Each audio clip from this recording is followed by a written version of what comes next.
وَلَقَدْ يَسَّرْنَا الْقُرْآنَ لِلذِّكْرِ فَهَلْ مِن مُّدَّكِرٍ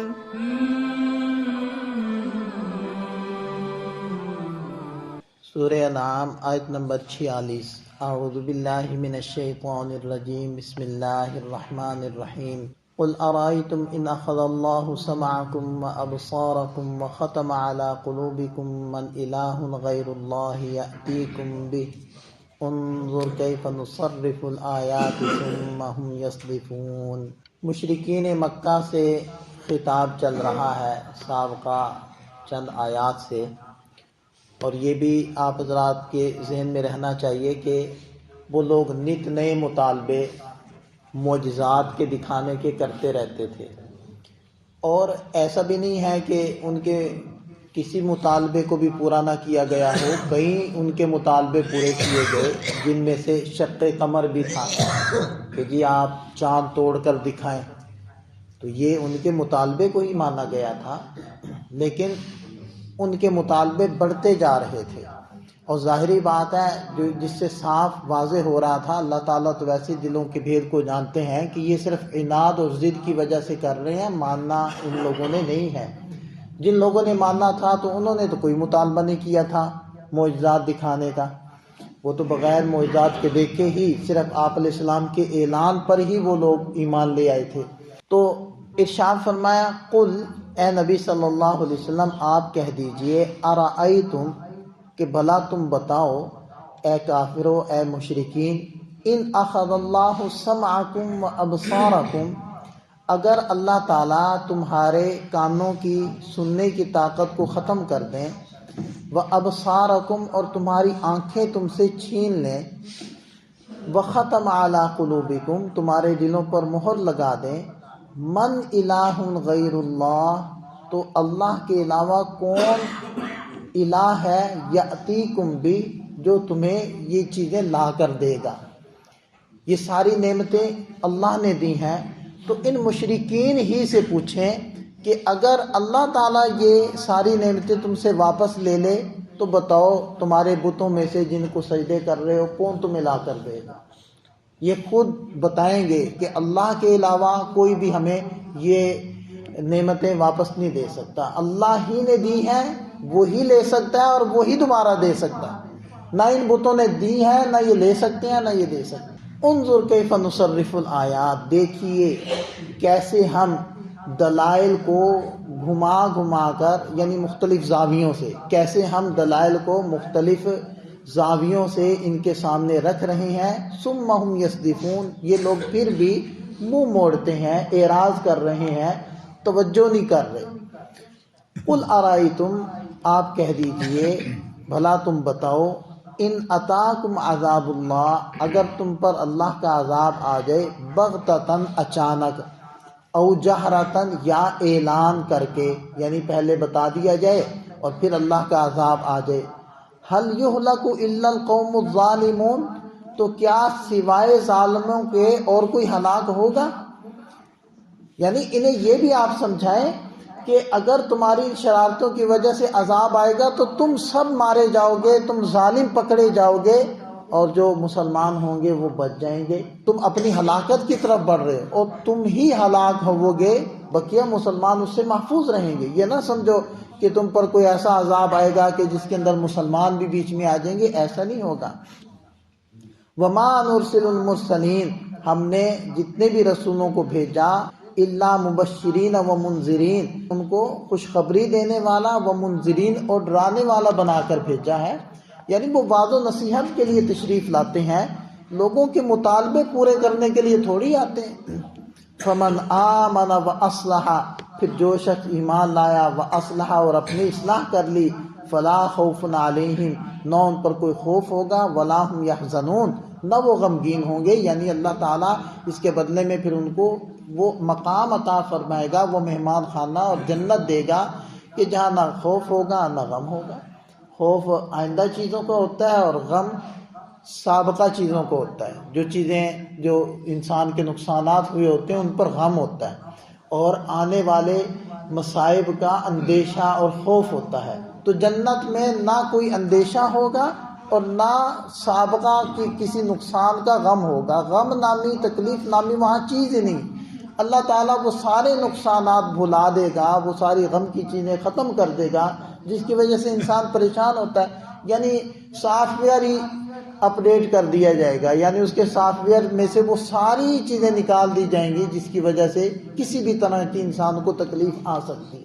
بس خوشی ہی خوشی اس کے اندر بھر دی جائے گی. والذین کذبوا بآیاتنا، اور جن لوگوں نے ہماری آیات کو جھٹلایا، یمسہم العذاب، ان کو عذاب چھوئے گا یعنی پکڑے گا، بما کانوا یفسقون، ان کی نافرمانی کی وجہ سے. قل لا اقول لکم عندی خزائن اللہ، مشرکین مکہ جہاں اور مطالبے کرتے تھے، یہاں 3 اور مطالبوں کا ذکر ہو رہا ہے. پہلا مطالبہ تو ان کا یہ تھا کہ جی اگر آپ ساری روئے زمین کے خزانے یہاں عرب میں جمع کر دینا ہمارے لیے تو پھر ہم آپ پر ایمان لے آئیں گے. اب دیکھیں کتنی فضول بات ہے. جو نبی صلی اللہ علیہ وسلم انسانوں کو یہ سمجھانے کے لیے آئے ہیں کہ یہ ان چیزوں کی کوئی حیثیت نہیں ہوتی اور ان چیزوں سے دل مت لگاؤ، اللہ سے دل لگاؤ، اس نبی سے مطالبہ کیا کر رہے ہیں کہ ساری زمین کے خزانے ادھر ہمیں لا کر دے دیں، ہم پھر ایمان لائیں گے. دوسرا ان لوگوں نے مطالبہ کیا کہ جی آپ مستقبل کی ساری اچھی اور بری خبریں ہمیں لا کر دیں تاکہ ہم اچھے کاموں کو کریں اور برے کاموں کا پہلے سے انتظام کر لیں، برے فیصلے نہ کریں اور سارے شر کی چیزوں سے پہلے سے بچنے کا انتظام کر لیں. اب وہ ساری تفصیلات ہمیں لا کر دیں پھر ہم ایمان لائیں گے. تیسرا ان کا یہ سوال تھا کہ جی ہمیں یہ بات سمجھ نہیں آتی، آپ ہمیں یہ بات سمجھائیں کہ اگر آپ فرشتے ہوتے تو پھر آپ دعویٰ کرتے کہ میں نبی ہوں، میری اتباع کرو، تو ہم مان لیتے. آپ تو ہمارے جیسے انسان ہیں، ہماری طرح ماں باپ سے پیدا ہوئے ہیں، ہماری جیسی ضرورتیں ہیں، آپ کو بازار بھی جانا پڑتا ہے، آپ کی خاندگی زندگی بھی ہے، ازواج بھی ہیں وغیرہ وغیرہ، تو آپ ہم میں سے ایک ہیں، ہمارے جیسے انسان ہیں، تو پھر آپ کو ہم کیسے مقتدیٰ پیشوا مان لیں اور آپ کی اتباع کریں، آپ کی بات مان لیں. تو ان تینوں سوالوں کا جواب اس آیت مبارکہ میں ہے. قل، اے نبی صلی اللہ علیہ وسلم آپ کہہ دیجئے، لا اقول لکم عندی خزائن اللہ، میں کب کہتا ہوں کہ میرے پاس اللہ کے خزانے کی چابیاں ہیں؟ میں نے کوئی یہ دعویٰ تمہارے سامنے کیا کہ تم مجھ سے یہ مطالبہ کرتے ہو؟ خزانے ہیں اللہ تعالیٰ کے پاس، سب کچھ ہے، وہ جس کو جتنا چاہتا ہے دے دیتا ہے، جب چاہتا ہے بقدر ضرورت وہ دیتا ہے، یہ اس کی تقسیم ہے. میں نے کب کہا کہ میرے پاس اللہ کے خزانوں کی چابیاں ہیں؟ اچھا، جب نبی صلی اللہ علیہ وسلم سے اللہ تعالیٰ یہ اعلان کروا رہے ہیں تو کسی جو وفات پا گئے، خاص طور پر، عام طور پر جو زندہ بھی ہیں، جو وفات پا گئے خاص طور پر، کیا ان کے پاس اب خزانوں کی چابیاں ہیں کہ اللہ تعالیٰ نے ان کو خزانے کی چابیاں دے دی، ابھی ان سے مانگ لیا کرو؟ ولا عالم الغیب، اور میں تو غیب نہیں جانتا. میں نے کب دعویٰ کیا کہ میں غیب کی ساری باتیں جانتا ہوں، لہذا تم مجھ سے پوچھ لو، میں خیر و شر کو تمہارے سامنے بیان کر دیتا ہوں پوری تفصیل سے؟ یہ میں نے دعویٰ ہی نہیں کیا. نبی پاک صلی اللہ علیہ وسلم کو اللہ تعالیٰ نے جتنا علم دیا ہے، جتنا سابقہ انبیاء کرام کو علم دیا تھا، وہ سارا علم بھی آپ علیہ السلام کو دیا اور مزید بھی عطا فرمایا بذریعہ وحی. اب جنت کی خبر، جہنم کی خبریں، پل صراط کی باتیں، میدان محشر کی باتیں، جنت کی نعمتوں کا تذکرہ، یہ ساری غیب ہی تو ہیں. لیکن یہ ساری انباء الغیب قرآن کی اصطلاح میں کہلاتی ہیں غیب کی خبریں، جو اللہ تعالیٰ بذریعہ وحی فرشتے کے ذریعے سے یا الہام یعنی نبی پاک صلی اللہ علیہ وسلم کے دل میں ڈال دیا کرتے تھے. تو ان ساری باتوں کو جان لینے کے بعد قرآن کی اصطلاح میں آپ علیہ السلام عالم الغیب یا آپ علیہ السلام کے پاس علم غیب ہے، یہ نہیں ہے. یعنی قرآن کی اصطلاح میں کوئی یہ ساری خبریں دے کر عالم الغیب نہیں کہلاتا. عالم الغیب وہ ہوتا ہے جس کا علم محیط ہو. محیط کا مطلب ہوتا ہے اس نے ہر چھوٹی بڑی، ہر مستقبل کی چیز کا احاطہ کیا ہوا ہو. علم محیط اور علم کلی وہ صرف اللہ تعالیٰ کی صفت ہے. ہاں، اللہ تعالیٰ نے پھر مختلف حضرات کو، خاص طور پر حضرت محمد صلی اللہ علیہ وسلم کو، وہ بہت ساری چیزیں بتائی ہیں جو دوسرے انبیاء کرام کو بھی جس کا علم نہیں تھا. لیکن ان سب کے باوجود آپ علیہ السلام عالم الغیب نہیں کہلائیں گے، کیونکہ عالم الغیب وہ ہوتا ہے جس کا علم کیا ہو؟ علم محیط ہو.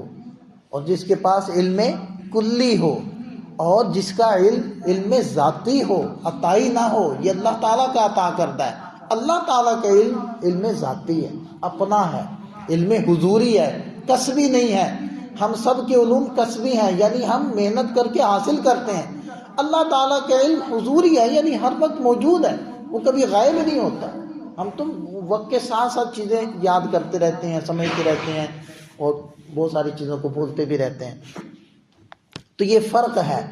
تو اس سے آپ علیہ السلام کو اللہ تعالیٰ نے جو علم دیا اس کی نفی لازم نہیں آتی، لیکن اس سارے علم کو ماننے سے آپ علیہ السلام کا عالم الغیب ہونا بھی لازم نہیں آتا۔ اس لیے قرآن نے ایک جگہ نہیں متعدد جگہ پر یہ آیت ذکر فرمائی ہے، یہ مفہوم ذکر فرمایا، یہاں بھی یہی ارشاد فرمایا ہے ولا عالم الغیب، اور آپ ان سے کہیے کہ میں غیب نہیں جانتا، میں کیسے تمہیں اچھی بری ساری چیزیں کی خبریں دے دوں۔